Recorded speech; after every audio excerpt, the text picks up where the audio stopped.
بسم اللہ الرحمن الرحیم۔ السلام علیکم۔ اردو کہانی سینٹر میں خوش آمدید۔ آج کے اس ویڈیو میں آپ کو ایک معصوم لڑکی کے اوپر بیتی دکھ بھری سچی کہانی سنانے چاہ رہی ہوں، لیکن کہانی سنانے سے پہلے نئے آنے والوں سے گزارش ہے کہ اردو کہانی سینٹر کو سبسکرائب کیجیے اور ہماری ویڈیو سب سے پہلے دیکھنے کے لیے بیل آئیکن کو کلک کیجیے۔ چلیے شروع کرتے ہیں کہانی۔ میں زیورات اور گلاب کے پھولوں سے لدی کمرہ عروسی میں بیٹھی تھی۔ آج کے دن کا ہر کسی کو انتظار ہوتا ہے، سو مجھے بھی تھا۔ میری سماعتیں اپنے جیون ساتھی کی آہٹیں سننے کو منتظر تھیں۔ اگرچہ میری کوئی لو میرج تو نہ تھی، مگر شادی ایک ایسا بندھن ہے جو دو دلوں کے درمیان محبت بڑھا دیتا ہے، اور یوں شادی ارینج ہو یا لو ہو، زندگی ایک جیسی ہی لگتی ہے۔ میرے دل میں بھی نکاح کے بعد اپنے جیون ساتھی کی محبت تھی۔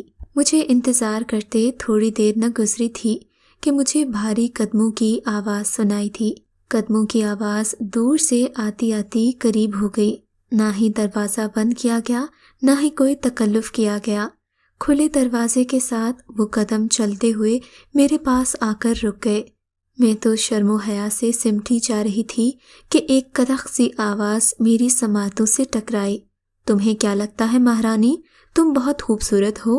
ارے 4 کلو کا تو تم نے میک اپ تھوپ رکھا ہے۔ اتنا میک اپ تھوپنے کے بعد تو کوئی بھنگن بھی تم سے بہتر لگے گی۔ دل کو چیر دینے والے جملوں کو سن کر میں نے نظر اٹھائی تو سامنے ایک لڑکی کھڑی تھی جس کی عمر کوئی 25-26 سال تھی۔ اس نے اپنے چہرے کو کمال نفاست سے سنوار رکھا تھا، یوں لگ رہا تھا دلہن میں نہیں بلکہ وہ ہو۔ اس سے پہلے کہ میں اس کی بات کا کوئی جواب دیتی، وہ آندھی طوفان کی طرح میرے بیڈ پر بیٹھ گئی اور بولی، بات سنو، میرے بھیا کو یہ سب پسند نہیں ہے۔ بہتر ہے کہ تم یہ میک اپ وغیرہ اتارو اور کپڑے بدل کر سو جاؤ۔ بھیا کو یہ چونچلے اچھے نہیں لگتے۔ اور ہاں، میں تو تمہارے بھلے کے لیے کہہ رہی ہوں، میں بھیا کے مزاج سے خوب واقف ہوں، اور اگر میں غلط بھی کہوں تو تمہیں صحیح ماننا ہوگا۔ میرا نام رانیہ ہے اور اس گھر میں میری ہی چلتی ہے، پھر بات صحیح ہو یا غلط اس سے کوئی فرق نہیں پڑتا، رانیہ نے نخوت بھرے انداز میں کہا، اور پھر اپنی موجودگی کے آثار چھوڑتے ہوئے کمرے سے ٹھک ٹھک کرتی چلی گئی۔ وہ جیسی آئی تھی ویسی ہی چلی گئی، مگر میرے دل کا سکون برباد کر گئی۔ آنے والے لمحوں کا خوشگوار احساس میرے ذہن سے مٹ چکا تھا، اب آنے والے دنوں کا خوف دل پر طاری تھا۔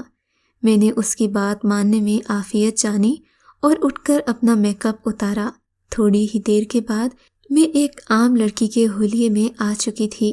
میں نے اپنے شوہر کا انتظار نہ کیا اور بستر پر دراز ہوتے ہی نیند کی آغوش میں چلی گئی۔ ماجد نہ جانے کب آئے اور کب سو گئے مجھے معلوم نہیں۔ جب میں صبح اٹھی تو کمرے میں کوئی نہیں تھا۔ میں جان گئی کہ واقعی اس نے جو کہا وہ سچ تھا۔ رانیہ کے مطابق ماجد کسی اور لڑکی سے محبت کرتے تھے اور اس کے علاوہ کسی کو اس کے روپ میں دیکھنا گوارا بھی نہیں کرتے تھے۔ میں نے بھی سوچا ماجد کے زخم ہرے کرنے سے بہتر ہے کہ انہیں خود ہی اپنی طرف متوجہ ہونے دوں، سو میں نے ان سے کسی قسم کی بات چیت نہیں کی۔ دوسری طرف سے بھی خاموشی ہی رہی، جس پر میں تھوڑی حیران بھی تھی، مگر پھر یہ سوچ کر چپ ہو گئی کہ سب کچھ خود بخود ٹھیک ہو جائے گا۔ مگر 1 مہینہ گزر گیا، ہمارے بیچ کچھ ٹھیک نہ ہوا۔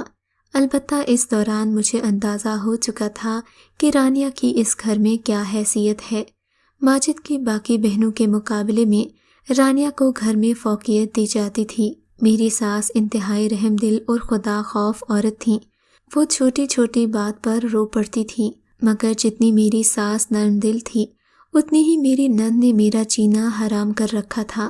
میں تو اسے خوش کرنے کی کوشش کرتی، مگر وہ ہمیشہ مجھ پر تنقید ہی کرتی رہتی۔ بالآخر میں نے اسے خوش کرنا چھوڑ دیا۔ اب وہ بولتی رہتی اور میں سنتی رہتی۔ میں نہ ہی اس کی بات کا کوئی جواب دیتی اور نہ ہی کوئی ایسی بات کہتی کہ اسے مزید باتیں کرنے کا موقع ملے۔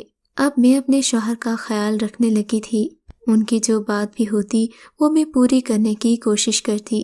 ایک دن میرے شوہر گھر آئے تو خوشی سے ان کا چہرہ دمک رہا تھا۔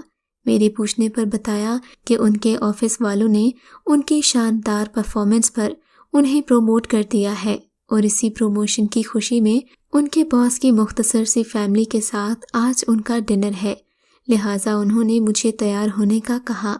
وہ خود باہر کسی کام سے چلے گئے۔ مجھے خاص ہدایت کی کہ میں اچھی طرح تیار ہو جاؤں، مگر تیاری موقع کی مناسبت سے ہونی چاہیے۔ میں بھی سمجھ گئی اور ان کے جاتے ہی تیاری میں لگ گئی۔ رانیہ یہ سب دیکھ چکی تھی۔ شوہر کے جانے کے بعد وہ میرے کمرے میں آئی، جبکہ میں شیشے میں کھڑی اپنا جائزہ لے رہی تھی۔ سوچ ہی رہی تھی کہ کون سے کپڑے پہنوں کہ رانیہ کمرے میں داخل ہو گئی۔ اس نے مجھے شیشے کے سامنے دیکھا تو بولی، اگرچہ تم اتنی خوبصورت تو نہیں ہو، مگر میرے ہاتھ میں بڑا کمال ہے، تم چاہو تو میں تمہارا میک اپ کر سکتی ہوں۔ اور پھر بلا میری اجازت کے ہی اس نے میرے چہرے پر میک اپ شروع کر دیا۔ میں اس کی مروت کی ماری کچھ بول بھی نہ سکی۔ تھوڑی دیر کے بعد اس نے مجھے ایک عجوبہ بنا دیا تھا۔ آنکھوں پر گہرے آئی شیڈز کے ساتھ اس نے میرے ہونٹوں کو گہری لال رنگ کی لپسٹک سے رنگ دیا۔ یہ سب مجھے اچھا تو نہ لگ رہا تھا، مگر جس جوش و خروش سے اس نے مجھے تیار کیا تھا، میری ہمت نہ ہوئی کہ میں اسے انکار کر سکوں۔ تھوڑی دیر کے بعد ماجد کی کال آ گئی۔ وہ کہہ رہے تھے کہ تم گھر کے باہر ہی آ جاؤ، میں گاڑی لیے تمہارا انتظار کر رہا ہوں۔ میں نے میک اپ بھی ٹھیک نہ کیا اور جلدی سے گھر کے باہر چلی گئی، جہاں ماجد گاڑی میں میرے منتظر تھے۔ میں گاڑی میں بیٹھی تو وہ مجھے عجیب سی نظروں سے دیکھنے لگے۔ انہوں نے میری تعریف تو کی تھی، مگر ان کی نگاہیں کچھ اور کہہ رہی تھیں۔ راستے میں انہوں نے گاڑی روک دی، کہنے لگے، میں چاہتا ہوں تم ذرا اچھے سے تیار ہو جاؤ، میں تمہیں ایک بیوٹی سیلون لے چلتا ہوں۔ اگر تمہیں میک اپ کرنا نہیں آتا تو کوئی بات نہیں، آج تم سیکھ جاؤ گی۔ انہوں نے مجھے ایک بیوٹی سیلون کے قریب ہی ڈراپ کر دیا۔ میں بیوٹی پارلر کے اندر چلی گئی۔ پارلر والی نے میرا بے تکا میک اپ ریموو کیا اور مجھے سنوارنے لگ گئی۔ آدھے گھنٹے میں اس نے میری شکل اور حلیہ تبدیل کر کے رکھ دیا۔ اب مجھے لگ رہا تھا کہ واقعی میں خوبصورت لگ رہی ہوں۔ میں بہت مطمئن تھی۔ دوپٹے کا پلو سیٹ کرتے ہوئے میں پارلر سے باہر آئی تو ماجد مجھے دیکھتے ہی رہ گئے، کہنے لگے، میں نے تو تمہیں شادی پر بھی آنکھ بھر کر نہیں دیکھا تھا، تم میرا انتظار کرنے سے پہلے ہی سو گئی تھیں، مگر آج تو تم کسی دلہن سے بھی زیادہ حسین لگ رہی ہو۔ میں ان کی بات پر کھل اٹھی۔ ابھی ہم باتیں کر ہی رہے تھے کہ گھر سے میری ساس کا فون آ گیا۔ وہ بے تحاشا رو رہی تھی۔ میں نے اپنے شوہر کی ان سے بات کروائی تو انہوں نے بغیر کچھ کہے سنے ہی گاڑی دوبارہ گھر کی طرف موڑ دی۔ وہ بہت پریشانی میں لگ رہے تھے۔ انہوں نے بتایا کہ رانیہ کی طبیعت اچانک خراب ہو گئی ہے، سو ہمیں واپس گھر جانا ہوگا۔ ہم جلدی جلدی گھر پہنچے تو رانیہ اپنے بیڈ پر اوندھے منہ پڑی تھی۔ ہمارے ہوش میں لانے کی کوششوں کے باوجود بھی وہ بے سدھ لیٹی رہی۔ یہ صورتحال دیکھ کر ہم ڈر گئے۔ ماجد نے رانیہ کو گاڑی میں ڈالا اور ہم اسے ہسپتال لے کر چلے گئے۔ ہسپتال میں ڈاکٹرز نے بتایا کہ معمولی تھکاوٹ کے باعث ایسا ہو جاتا ہے۔ انہوں نے رانیہ کو ڈرپ لگائی اور ساتھ جوس وغیرہ بھی پینے کو دیا۔ تھوڑی دیر کے بعد رانیہ کی طبیعت سنبھل گئی، مگر ہمارا پلان کینسل ہو چکا تھا۔ آج ہم ڈنر پر نہ جا سکے، جس کا مجھے بہت افسوس تھا، کیونکہ ماجد اس ڈنر کے بارے میں کافی پرجوش تھے۔ خیر، یہ دن تو یوں ہی گزر گیا۔ میں نے ماجد سے گلہ نہ کیا۔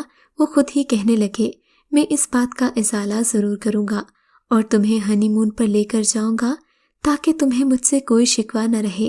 میں جانتی تھی ماجد اپنی بات ضرور پوری کریں گے، مگر اگلے ہی ہفتے جب ہم ٹکٹ بک کروانے لگے تھے، میری ساس نے بتایا کہ رانیہ کے تایا لوگ اس سے ملنے آ رہے ہیں۔ دراصل رانیہ میری ساس کی سگی بیٹی نہیں تھی، بلکہ وہ ان کی بہن کی بیٹی تھی جو بچپن میں ہی بیوہ ہو گئی تھیں۔ بعد ازاں بیماریوں نے انہیں بھی آن لیا اور وہ بھی اس دنیا سے کوچ کر گئی۔ تبھی سے رانیہ ساس کے پاس رہتی تھی۔ انہوں نے نہ صرف اس کا بہت خیال رکھا بلکہ اس کی ہر خواہش کو پورا کیا۔ شاید یہی وجہ تھی کہ رانیہ بہت لاڈلی تھی۔ میری ساس اپنی سبھی بیٹیوں پر رانیہ کو خاصی فوقیت دیتی تھیں۔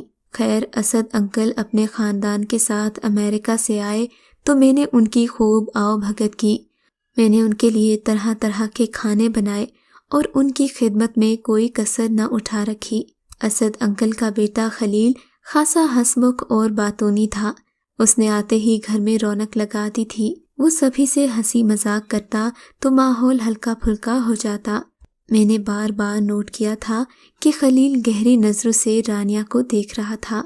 اس کی نظروں میں رانیہ کے لیے پسندیدگی صاف دیکھی جا سکتی تھی، مگر رانیہ اسے اکھڑی اکھڑی رہتی تھی۔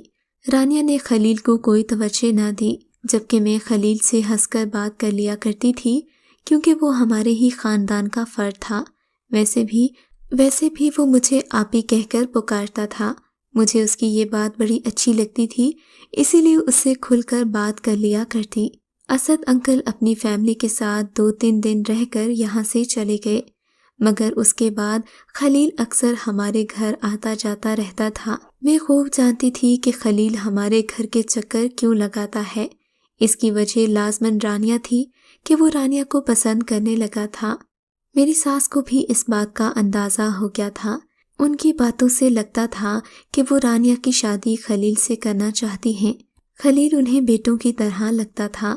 اب اکثر خلیل گھر آتا اور رانیہ سے بات کرنے کی کوشش کرتا۔ خلیل کی یہ دلچسپی میں نے دیکھی تو رانیہ کو چھیڑنا شروع کر دیا۔ رانیہ، مجھے تو لگتا ہے اب اس گھر میں تمہارے تھوڑے ہی دن رہ گئے ہیں۔ میں نے رانیہ کو چھیڑا تو وہ برا مان گئی۔ کیوں بھابھی، آپ مجھے اس گھر سے نکالنا چاہتی ہیں؟ بھئی میں تو اس گھر سے کہیں نہیں جاؤں گی۔ ہاں، آپ کا پتہ نہیں۔ رانیہ نے کچھ اس انداز سے کہا کہ مجھے بہت عجیب لگا، مگر میں چپ کر گئی۔ خیر، اس دن کے بعد سے میں نے بھی اسے خلیل کے حوالے سے تنگ نہیں کیا۔ خلیل اکثر چکر لگاتا رہتا اور یوں ہی چلا جاتا۔ اس دوران میں اور ماجد ہنی مون کے لیے گئے۔ مجھے اندازہ ہو چکا تھا کہ رانیہ میرے اور ماجد کے ساتھ بیٹھنے اور ہنسنے پر خوش نہیں ہوتی، مگر اب میں جان بوجھ کر ماجد کے ساتھ ہنس ہنس کر باتیں کرتی، اسے خوب جلاتی اور یہ باور کرانے کی کوشش کرتی کہ ماجد صرف اور صرف میرا ہے، مگر میں نہیں جانتی تھی میرا ایسا کرنا اس کے اندر انتقام کی آگ کو بھڑکا سکتا ہے۔ جب ہم ہنی مون سے واپس آئے تو رانیہ کا انداز بدلا ہوا تھا۔ وہ خاصی خوش نظر آ رہی تھی، جبکہ خلیل کی آنکھوں میں بھی جگنو جگمگا رہے تھے۔ مجھے یہ دیکھ کر خوشی ہوئی کہ خلیل اور رانیہ ایک دوسرے کو پسند کرنے لگے ہیں۔ اب وہ اکثر مجھے اشاروں ہی اشاروں میں باتیں کرتے نظر آتے۔ میں نے اندازہ لگا لیا تھا کہ میرے شوہر کو خلیل کے ساتھ میرا بات کرنا پسند نہیں ہے، سو میں نے احتیاط برتنا شروع کر دی تھی۔ ماجد نے 1-2 بار مجھے واضح منع کیا تھا کہ خلیل سے دور رہا کرو، مجھے تمہارا اس سے زیادہ باتیں کرنا پسند نہیں۔ ماجد کی فطرت بھی ایسی ہی تھی کہ وہ بلا وجہ کی باتوں کو پسند نہیں کرتے تھے۔ میں نے تو زیادہ سہیلیاں بھی نہیں بنا رکھی تھیں۔ اس دن ماجد نے ذرا لیٹ آنا تھا، میں بھی رات کو ان کا انتظار کر رہی تھی۔ گھر میں باقی سبھی لوگ کھانا کھا چکے تھے، جبکہ میں نے ابھی تک کھانا نہیں کھایا تھا۔ میں نے ماجد کے لیے اپنے ہاتھوں سے پین کیک بھی بنایا تھا۔ میں جانتی تھی انہیں پین کیک بہت پسند ہے۔ ہم دونوں کے بیچ میں جو تلخیاں تھیں اب وہ قدرے کم ہو گئی تھیں۔ ہم دونوں ایک دوسرے سے محبت کرنے لگے تھے۔ شادی کے ابتدائی دنوں کے مقابلے میں اب ہماری ہم آہنگی بڑھ گئی تھی۔ اس دن رات کے تقریباً 10 بجے تھے۔ ماجد کا انتظار کرتے کرتے میں تھک گئی۔ میں دن بھر مصروف ہوتی تھی۔ سوچا کیوں نہ اپنے چہرے کو اسٹیم دے دوں، یہی سوچ کر کہ بعد میں وقت نہیں ملے گا، میں نے سر پر تولیہ ڈھانپا اور چہرے کو گرم بھاپ دی۔ میں اسی سب میں لگی ہوئی تھی کہ خلیل میرے کمرے میں آ گیا۔ اسے دیکھ کر میں حیران رہ گئی۔ خلیل، تم اس وقت میرے کمرے میں کیوں آئے ہو؟ تمہیں کچھ تو خیال کرنا چاہیے۔ بھلے تم مجھے آپ ہی کہتے ہو، مگر اس کا یہ مطلب تو نہیں کہ تم کبھی بھی منہ اٹھا کر میرے کمرے میں آ جاؤ۔ میں اسے اپنے سامنے دیکھ کر برس پڑی، مگر وہ مسکراتا ہوا میرے پاس آ گیا۔ اس نے میری ڈانٹ کی پرواہ نہ کی، میرے قدموں میں بیٹھا اور بولا، آپی، آپ تو جانتی ہیں میں رانیہ کو کس قدر پسند کرتا ہوں، اور آپ کو یہ بھی پتہ ہے اس گھر میں آپ کے علاوہ میری بات سمجھنے والا کوئی نہیں ہے، بس اسی لیے میں آپ سے اپنے دل کی بات کرنے آیا ہوں۔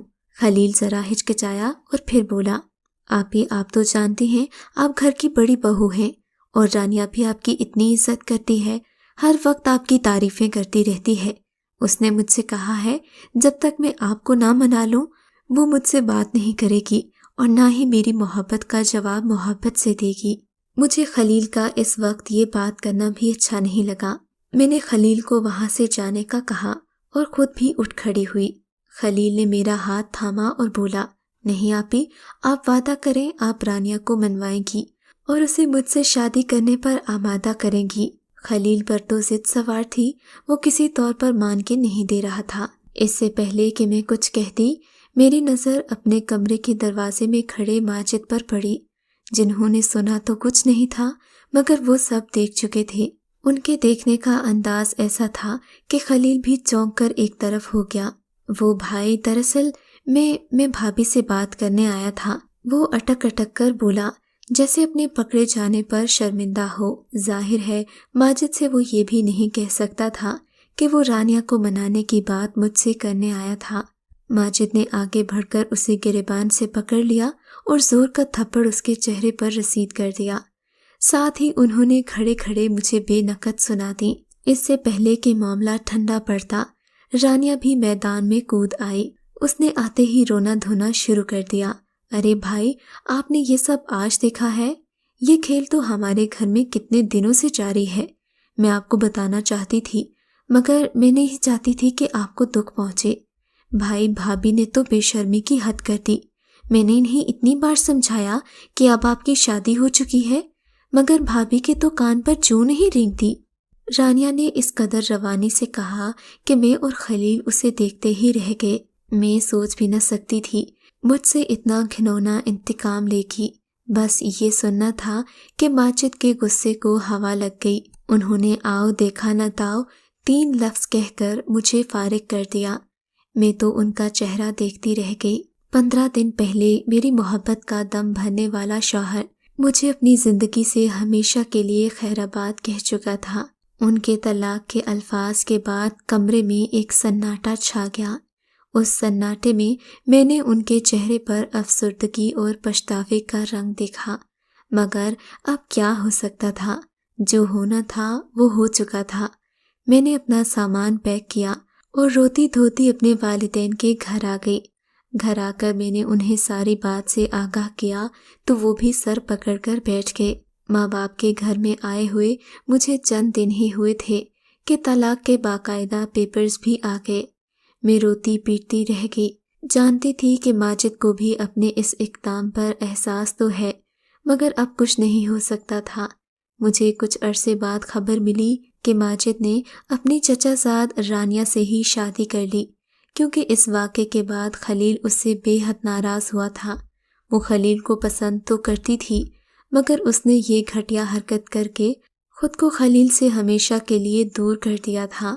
میرا عقد ثانی عباد سے کر دیا گیا جو کہ والد کے دوست کا بیٹا تھا۔ عباد نے مجھے جو محبت دی اس نے میرے دل سے ماضی کے زخم مٹا دیے۔ رانیہ اور ماجد کے بارے میں سنا ہے کہ اللہ نے انہیں اولاد کی نعمت سے نہیں نوازا۔ میں یہ سنتی ہوں تو سوچتی ہوں کہ واقعی انسان کو قدرت کسی نہ کسی طریقے سے اس کے برے اعمال کی سزا دے ہی دیتی ہے۔ میں اپنی بہنوں سے یہی کہوں گی کہ اگر آپ بھی ایسے حالات سے گزر رہی ہیں تو نند، ساس، سسر یا حتیٰ کہ اپنی ماں کی باتوں سے بھی زیادہ ہمیشہ اپنی شوہر کی بات کو مقدم رکھیں۔ جو وہ کہتا ہے اس کی مرضی پر چلیں۔ اگر اسے آپ کا کوئی انداز، آپ کی کوئی ادا پسند ہے تو پھر اس کے والدین تو کیا، اپنے والدین کی پرواہ بھی نہ کریں۔ کبھی کبھی آس پاس کے لوگ آپ کو وہ مشورہ نہیں دے سکتے جو آپ کو خود حالات کے مطابق اپنے لیے کرنا چاہیے۔ اگر آپ کو ہماری کہانی اچھی لگی ہے تو اردو کہانی سینٹر کو سبسکرائب کیجیے اور ہماری ویڈیوز سب سے پہلے دیکھنے کے لیے بیل آئیکن کو ضرور کلک کیجیے۔ اور ہاں، کامنٹ سیکشن میں اپنی رائے کا اظہار کرنا مت بھولیے گا۔